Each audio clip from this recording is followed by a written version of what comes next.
Hi, I would like to thank you all for tuning into my pediatric podcast here from sunny South Florida. My name is Deborah Ingram, and I am a board-certified pediatrician with over 20 years of private practice experience. I also enjoy mentoring third and fourth year medical students as a clinical professor at Nova Southeastern University.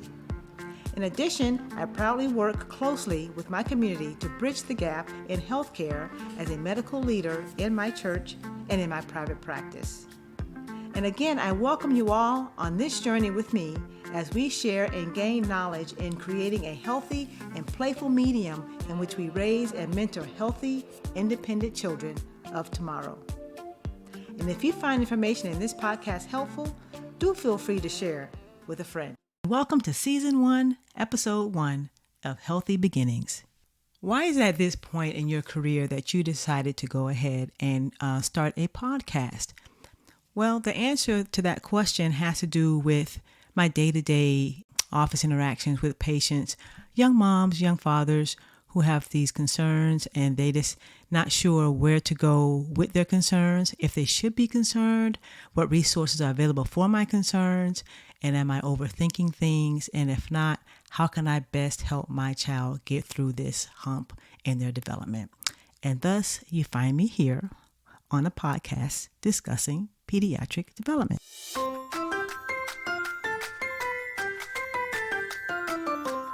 I want to share a quote with you that speaks to me as we move into this discussion. It's from Nelson Mandela. No one is born hating another person because of the color of their skin, or his background, or his religion. People learn to hate, sometimes themselves or others. And if they can learn to hate, they can be taught to love.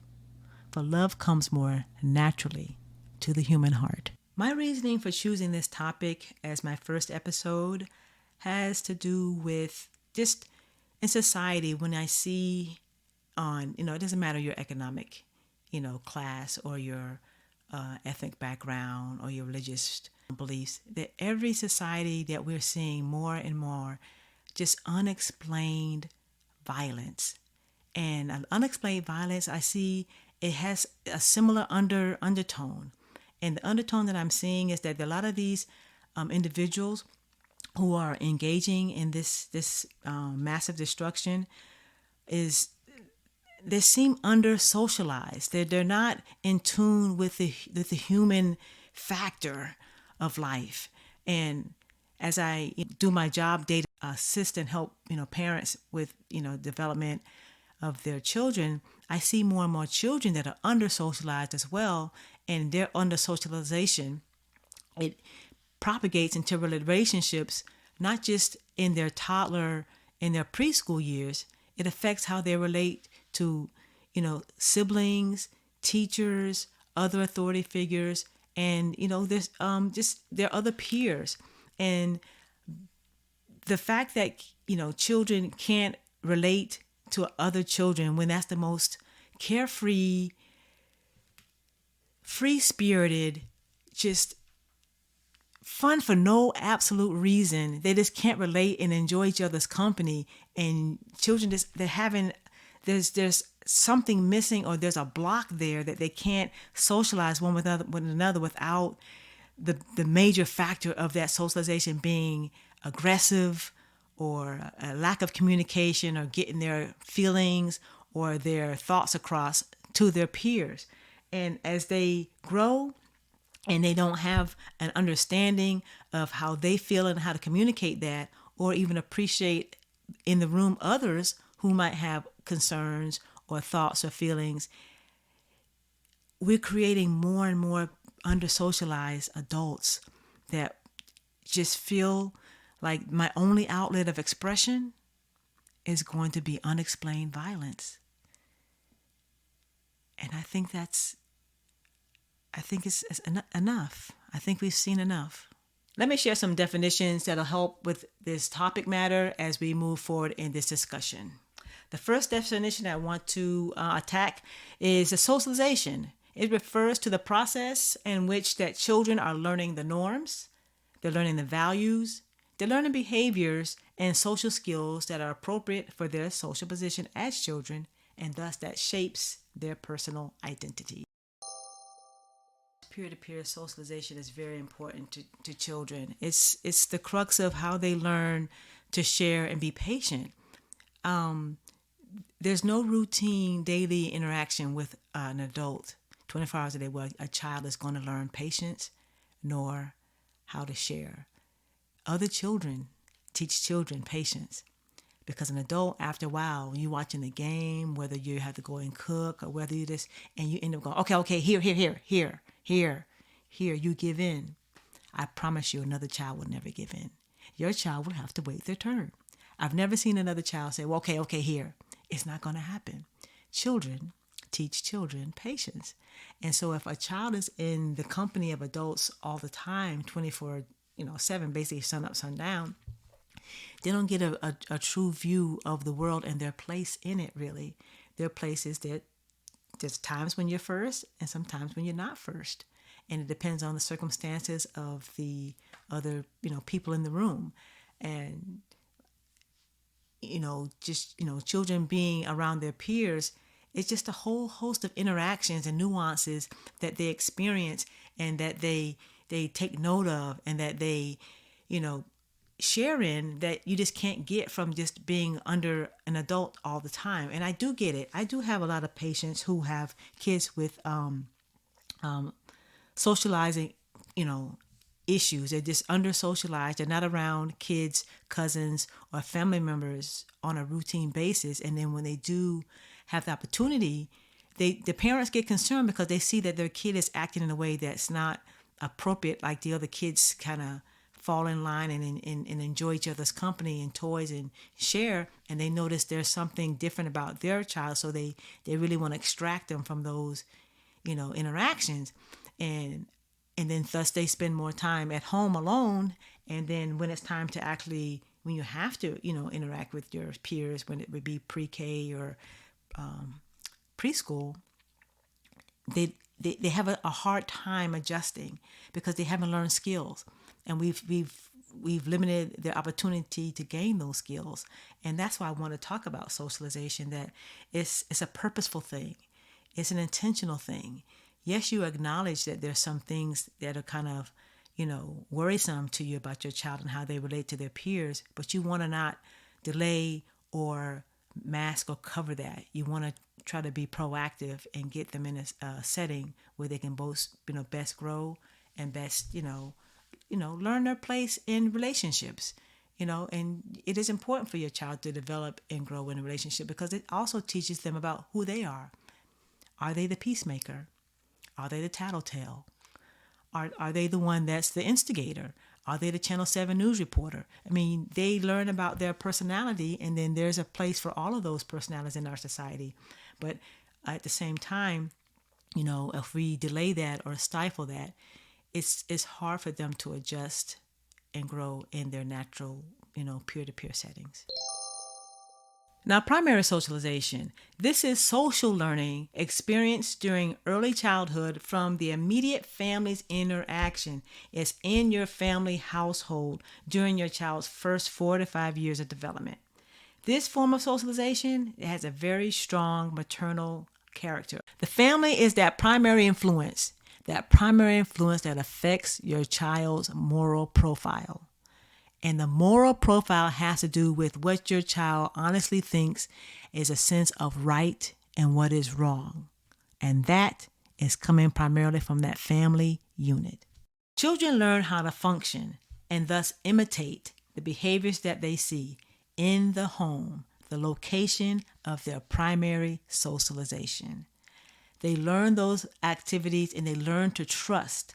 Trust is when they see that when they follow the rules, that it will benefit them. They trust as they watch their family members handle their happiness, handle their difficult situations, their celebrations, and their disagreements.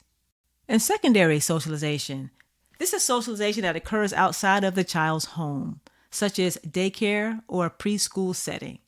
It leads to a purposeful creation of and strengthening of your child's personality and identity. Now, social emotional learning. This refers to a process in which children acquire emotional intelligence. They develop empathy for others. They care about what other people feel. They learn social problem solving, like not always want to be first in line, that sometimes there's someone else who has to be first. That new member of the family, that new baby, that new toddler, they're a member of the family, and their actions and their dynamics affect everyone in the household. Everyone. And sometimes we give way too much all the time, 24 hours a day, to the loudest, most disruptive person in the home, and everybody else is just trying to fit in. They live there. That's their home. That should be their shelter. That should be their secure space. That should be their place where they're the most comforted. But they're just trying to fit in because there's a person in the house who's very disruptive and who doesn't know how to socialize appropriately with mom, dad, nor siblings. All right, society. Society is created by our relationships, the relationships that occur between a population of people. And all these people are living in an organized fashion. And emotional intelligence. This is your child's ability to identify and manage their own emotions, and also to identify the emotions of others. Parents, do you remember the first time your child gave you that social smile? No matter how big, no matter how small, that is important. It is crucial. Because no matter how big or how small, you're teaching them language skills.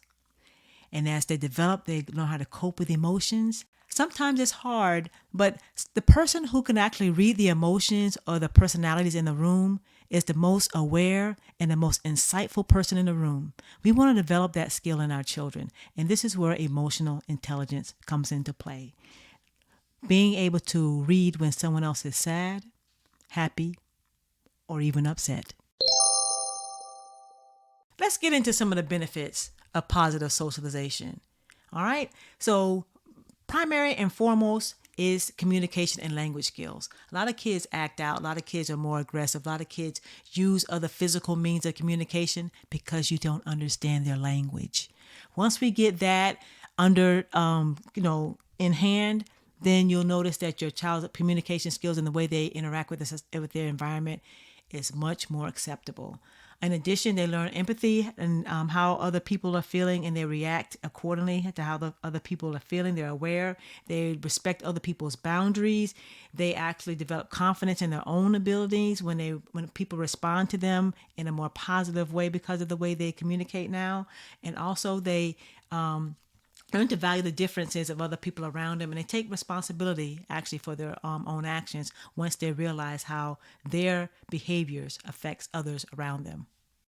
When you as a parent really want to purposefully and with guidance really, show your child positive, socialization, you begin to understand and you delve into the fact that others have different thoughts and different feelings, and you try to inculcate that in your daily practice.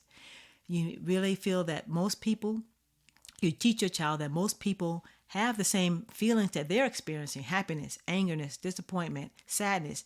But you explain to them and you express to them that other people deal with those and they share with those in the world without hurting themselves or hurting others. And we as parents, we can teach them to redirect those behaviors quickly and firmly each and every time those behaviors occur. Let me share some practical tips with parents that can help you best implement some of these techniques. Just be aware that as a parent, you actually are the best possible role model for your children. And sometimes we have to take a pause in our own selves, in our own lives, to become our best selves as a parent. We undergo stress, we undergo frustration, anxiety, but just being aware of those times that we become stressful and anxious, if we just kind of pause and we kind of just, do emotional check-ins throughout the day for ourselves so that we realize that, our kids are watching us and our behaviors and how we also interact one with another. We never want to do correction of our children in anger. And one of the most important moments that we can actually help our child to develop their language skills and socialization is during our family meals. And at these times, that's when children will actually learn to politely interact one with another. Now let's move more into pro-social behaviors. Now, what is that? We're talking about manners, we're talking about sharing, and we're talking about helping others. Pro-social behaviors help our children in socialization in that it teaches them to practice their manners, such as excuse me, may I, and acknowledging people and greeting them when they enter a room. This shows people that they acknowledge them and they actually care for them. When it comes to sharing, we want to always praise children when they do share, which is harder to teach because we want to reinforce that positive behavior. When it comes to helping others, showing kindness to others when they notice that there are other people in the room or that might not be feeling as happy or as joyful as they do, might offer a kind word or a token to show that they empathize or that they care about the other person's feelings. In our discussion with socialization, especially positive socialization, let's not forget our older children, our teens and our preteens. We want to try to be focused and trading in those isolating screen time moments with in-person opportunities. And some of the in-person opportunities it depends on your daily activities and things that you have in your routine, such as running errands or helping with events with other family members, particularly your grandparents and things of that nature, that we can get them out of that isolated mode and into more in-person activities with family members and or friends. This can help them to actually see and grow in their ability to actually be aware of other people's feelings and their needs, and not so focused on their day-to-day wants, needs, and desires.